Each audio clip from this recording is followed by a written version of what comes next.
Cerita diawali dengan memperlihatkan sebuah mobil truk ekspedisi yang membawa seorang penumpang gelap bernama Chris. Di sana terlihat ada sedikit cekcok antara Chris dan si sopir karena sopir dan satu temannya tiba-tiba meminta ongkos lebih, bahkan sampai mengancam Chris dengan sebuah golok, sehingga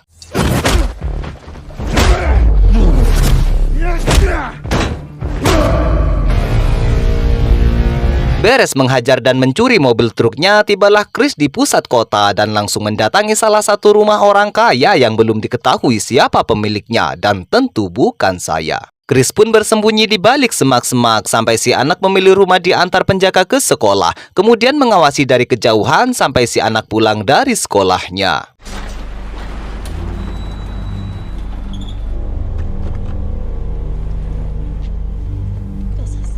Si gadis ini ternyata bernama Elisa yang merupakan anak dari seorang bos mafia bernama Vicente, pemilik rumah besar tadi. Meski dikenal kejam dan brutal dalam berbisnis, beliau selalu bersikap lembut dan menyembunyikan semua keburukannya di hadapan putri kesayangannya. Apalagi setelah sang istri atau ibu Elisa meninggal dunia beberapa tahun yang lalu.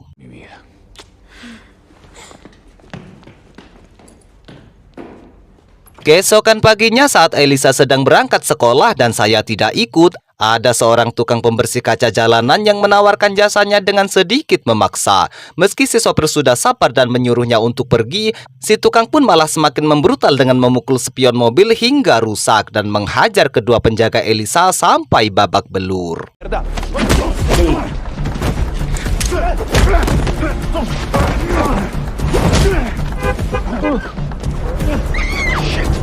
Ya, pembersih kaca itu adalah Chris yang bermaksud untuk menculik Elisa. Melihat Elisa kabur menjauhi keributan, Chris pun langsung menghentikan perkelahian dan pergi mengejarnya. Entah apa tujuannya melakukan semua ini atau untuk siapa Chris bekerja. Namun beberapa saat melakukan pengejaran, akhirnya Chris berhasil menculik dan membawa Elisa kabur dari sana.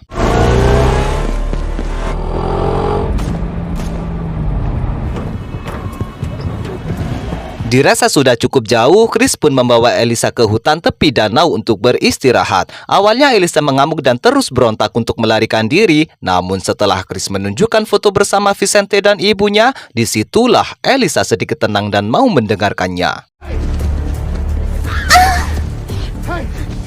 Saat Elisa bertanya, memangnya ini siapanya orang tua saya? Chris pun menjawab bahwa ceritanya panjang dan tidak akan selesai jika membahasnya di sini. Yang pada intinya, Vicente tidak sebaik yang Elisa kira. Bahkan alasan dari penculikan ini adalah karena mendiang sang ibu yang meminta Chris untuk menjauhkan Elisa dari ayahnya.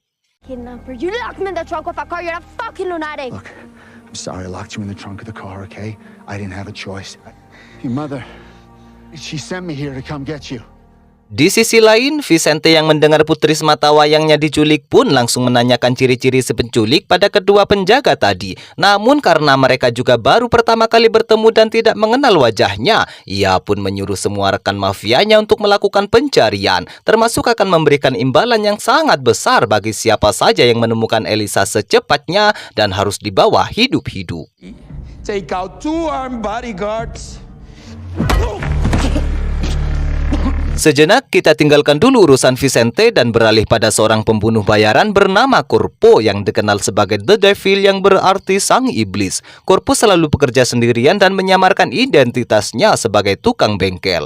Meski sudah kehilangan tangan kiri dan menggantikannya dengan besi, Corpo tetap nomor 1 di kalangan para mafia dan pembunuh bayaran lain. Sesuai julukannya yaitu sang iblis, Corpo tidak pernah pandang bulu dan selalu menghabisi targetnya dengan sangat brutal, biadab atau tidak punya hati siapapun targetnya, bahkan termasuk oknum aparat yang sering salah tangkap. Seperti itulah watak Corpo yang membuat semua mafia segan kepadanya. Bahkan mbak-mbak kasir yang dengan sopan memintanya pergi karena kafe sudah mau tutup pun harus menjadi korban intimidasi dari si Corpo ini.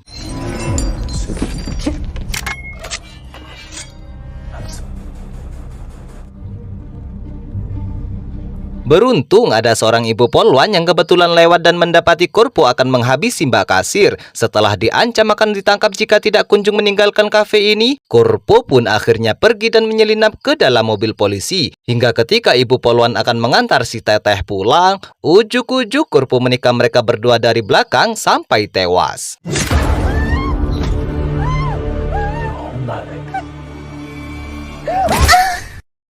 Entah siapa yang akan mengevakuasi jasad dari Ibu Polwan dan Mbak Kasir. Tapi keesokan paginya, Corpo mendapat telepon dari ajudan Vicente. Kita panggil saja Yono. Tanpa sepengetahuan Vicente, Yono diam-diam meminta bantuan Corpo untuk mencari keberadaan Elisa sekarang juga dan berani membayar berapapun sesuai yang Corpo minta.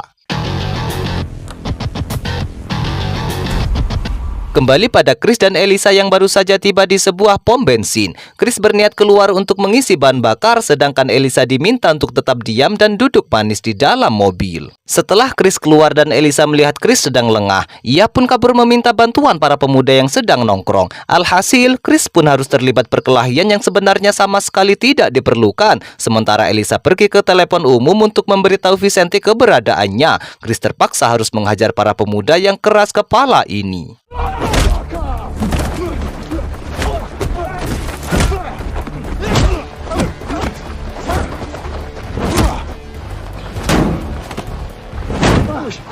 Dengan cepat, Chris menyeret Elisa ke dalam mobil dan mengikat kedua tangannya pada sabuk pengaman. Yakin jika Chris adalah orang jahat yang akan menyakitinya, Elisa pun terus berontak sambil menendang kursi yang membuat Chris akhirnya jujur bahwa ia adalah ayah kandung dari Elisa itu sendiri. Hah? Jangan-jangan saya adalah keponakan Prabowo?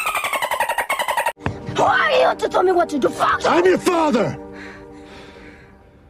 Mereka pun akhirnya berhenti di sebuah warung nasi pecel milik Bu Karo. Di sini jugalah Chris menceritakan semuanya bahwa sekitar 20 tahun yang lalu, Chris, Vicente, dan ibunya adalah 3 perampok licin paling dicari. Namun saat sang ibu mengandung Elisa, Vicente yang serakah dan tak setia kawan pun melaporkan lokasi Chris yang merupakan salah satu perampok paling dicari. Hingga membuat Chris harus dipenjara selama 15 tahun. Sedangkan Vicente mengambil semua uang termasuk sang ibu untuk hidup bersamanya. Dan semakin lama kerajaan mafianya semakin membesar sampai saat ini. A la princesa me la voy a llevar. Puedes quedarte sentado. Dan ya, entah Elisa mempercayai cerita barusan atau tidak, sudah keburu ada beberapa penjahat yang menodongkan senjata dan meminta Chris untuk jangan berani berbuat macam-macam. Yang andai kata dalam hitungan ketiga Chris tak kunjung pergi, maka Chris akan dilibas oleh penjahat ini.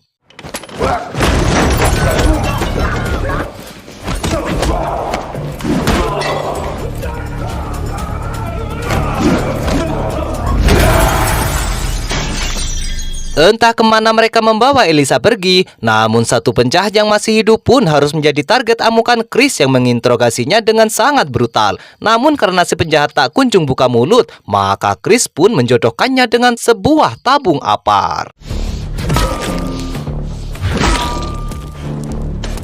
Bukannya menyerahkan Elisa pada Vicente, para penjahat ini rupanya bekerja untuk mafia lain yang sengaja memanfaatkan kesempatan untuk menghancurkan karir Vicente. Di mana hal tak terduga terjadi saat Corpo berhasil menemukan markas mereka dan langsung mengeluarkan jiwa bengisnya di sana.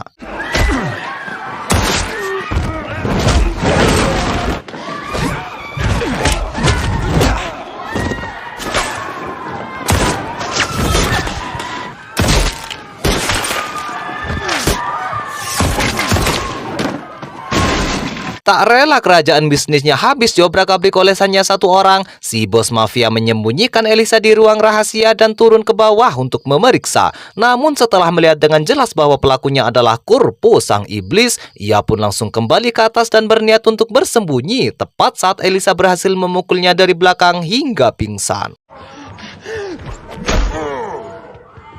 Disinilah kita akan diperlihatkan dengan betapa kejam dan brutalnya seorang Corpo saat sedang bekerja. Dia menghabisi semua penjaga sampai tak tersisa. Para wanita yang bermaksud untuk pergi menyelamatkan diri pun sama sekali tak luput dari kekejaman sang iblis.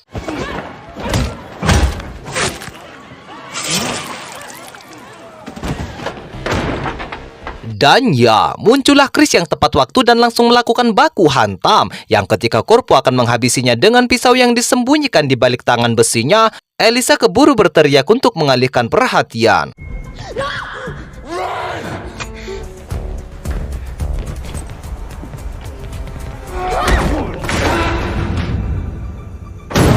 Tepat Tepat saat Chris dan Corpo jatuh dari atas gedung itulah datang si bos mafia yang kali ini membawa senjata laras panjang untuk menghabisi mereka berdua. Namun karena pelurunya sudah keburu habis, ia harus pasrah saat Corpo menyayat lehernya hingga harus dilarikan ke puskesmas dan dirujuk ke rumah sakit.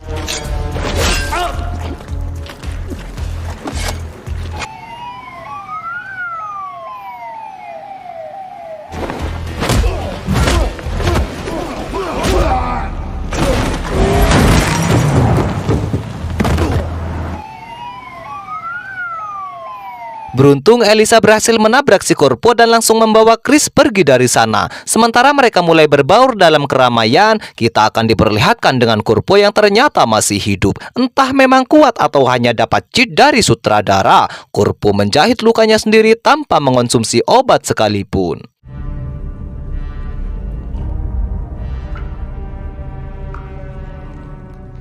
Tidak langsung melakukan pengejaran, Corpo mendatangi salah satu sarang gangster dan dengan polosnya meminta si preman untuk memberikan mobilnya. Namun karena si preman belum tahu dengan siapa ia berhadapan, ia pun dengan pedenya keluar dari mobil sambil melontarkan kata-kata kasar sehingga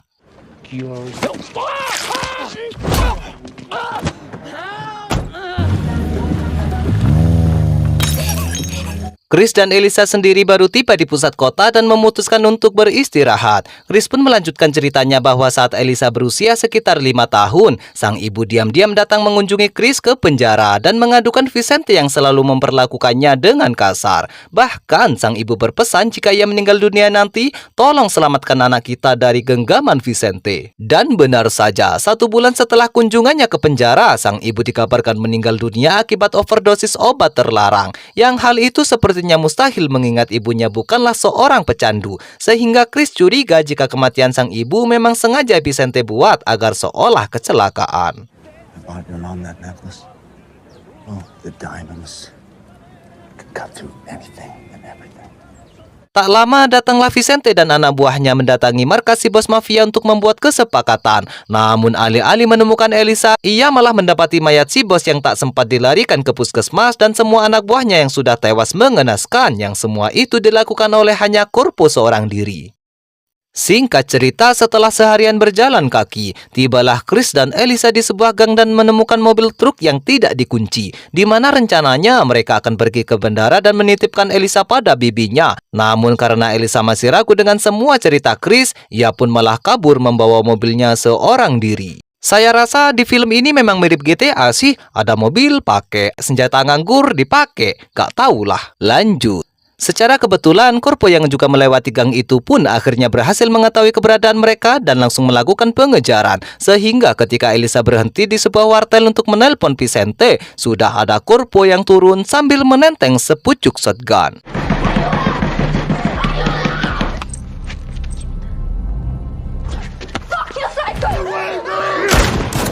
Tepat saat Chris juga berhasil menemukannya dan melihat Elisa ditodong senjata dan diancam akan dihabisi, Chris yang tak punya pilihan pun terpaksa membuang pistol dan memohon agar Corpo tidak menyakiti anaknya. Mengira jika Chris adalah sama-sama seorang penculik, ia pun dihajar habis-habisan dan dipaksa untuk buka mulut tentang bekerja kepada siapa Chris sebenarnya. Akan tetapi...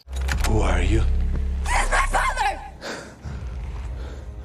Ya, mendengar Elisa meneriakkan kata ayah, Corpo seketika terkejut karena sejauh yang ia tahu, Elisa adalah anaknya Vicente. Namun setelah dijelaskan bahwa Vicente adalah ayah tiri yang sudah menjebak Chris masuk penjara, disitulah Corpo jadi punya ide untuk menyerahkan Chris pada Vicente dan entah apa yang akan dilakukan pada Elisa selanjutnya. Disinilah Chris sekarang, tergantung di taman kota dengan sebutir ban mobil yang masih menahan tubuhnya. Salah sedikit saja dia akan gondal gandul tepat di tengah taman kota. Lalu datanglah Vicente setelah Yono memberitahukan lokasi ini. Sekian tahun tidak berjumpa, ia cukup terkejut karena Chris masih hidup. Sadar jika Corpo adalah sosok kuat dan bengis yang tidak mudah dihabisi, Vicente pun tidak jadi menghabisi Chris dan membawanya untuk bekerja sama mencari keberadaan Elisa. Aló. Tak lama, Corpo akhirnya menelpon dan mengatakan bahwa dirinya sengaja memberikan Chris sebagai hadiah, yang jika Vicente masih ingin melihat Elisa selamat, datanglah ke alamat yang sudah disebutkan, termasuk membocorkan identitas Yono yang ternyata adalah mata-mata Corpo selama ini. Mengetahui fakta itu, tak pakai ita itu.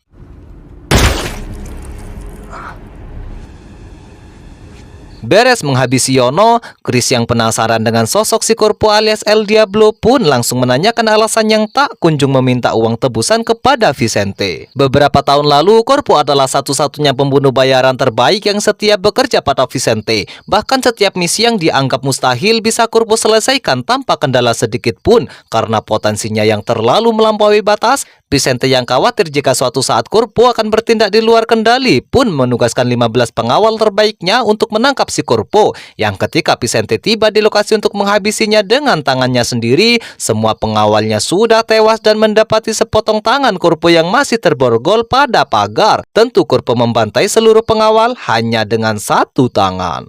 They must have cut only one of his hands. Idiots. We shot the fucker with a tranquilizer dart that we have taken down a bold elephant. Dari sini sudah jelas bahwa Corpo memburu Elisa hanya untuk membalaskan dendam pribadinya terhadap Vicente yang dulu berniat membunuhnya. Setibanya di sebuah pabrik semen yang menjadi lokasi pertemuan, Chris pun diminta menyelinap belakangan karena Corpo tidak akan menduganya ia masih hidup. Sementara Vicente dan dua anak buah lainnya akan berpencar untuk mempercepat pencarian. Namun bukannya menemukan keberadaan Elisa, Vicente justru mendapati kedua anak buahnya sudah tewas bersimpah darah. Vicente akhirnya tertangkap dan dibawa menemui Elisa yang sudah terborgol di atas mesin penghancur batu. Tugasnya cukup sederhana. Corpo akan menyalakan mesin dan membiarkan Elisa terseret sampai masuk ke dalam mulut mesin. Dan jika Vicente ingin menyelamatkannya, sudah ada gergaji kecil yang bisa digunakan untuk memotong tangan Elisa. Sementara Vicente harus berjuang dan mencari cara menyelamatkan Elisa. Chris sendiri akhirnya ketahuan dan langsung dikejar oleh Corpo. Sehingga setibanya mereka berdua di lokasi yang cukup luas, disitulah Corpo membabi buta menghajar Chris sampai sedikit kewalahan.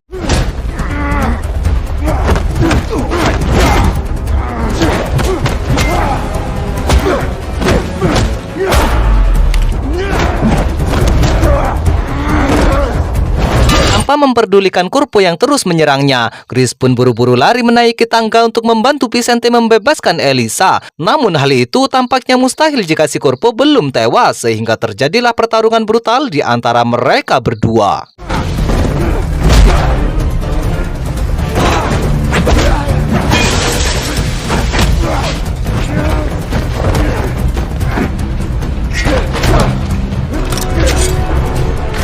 Dan ya, Chris pun terluka pada bagian perut oleh pisau tajam yang Corpo sembunyikan di balik tangan besinya. Melihat Elisa sebentar lagi sampai ke pucuk mesin penghancur, ia pun akhirnya tiba di atas meminta putrinya untuk tetap tenang.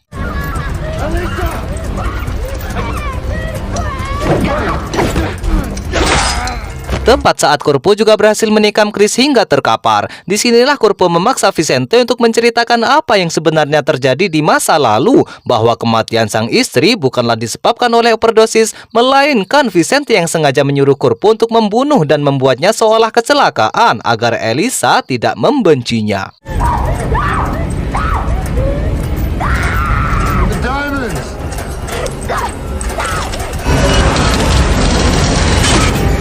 Berkat kalung berlian peninggalan sang ibu, Elisa akhirnya selamat setelah melempar berliannya ke dalam mesin penghancur. Namun hal itu tak berlangsung lama saat Corpo menangkap dan bermaksud untuk melemparnya. Sehingga sebagai bentuk permintaan maaf, Vicente mengorbankan dirinya dengan membawa Corpo jatuh bersamanya.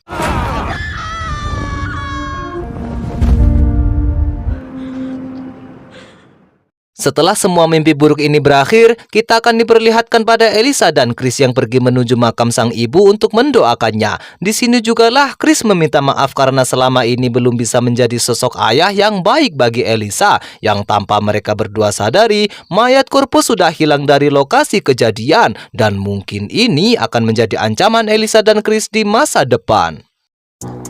Film pun selesai. Sedikit pelajaran untuk kita bahwa sebejat-bejatnya sosok ayah, ia selalu ingin anaknya menjadi sosok yang lebih baik. Maka dari itu, tak peduli dia maling ayam ataupun bos mafia. Setelah pengembaraannya terhadap kehidupan selesai, endingnya ia ingin anaknya tidak mengikuti jejaknya. Anak selalu melihat ayahnya adalah Superman, yaitu orang yang akan selalu melindunginya dari mara bahaya. Maka dari itu, ayolah sobat, cepatlah menikah.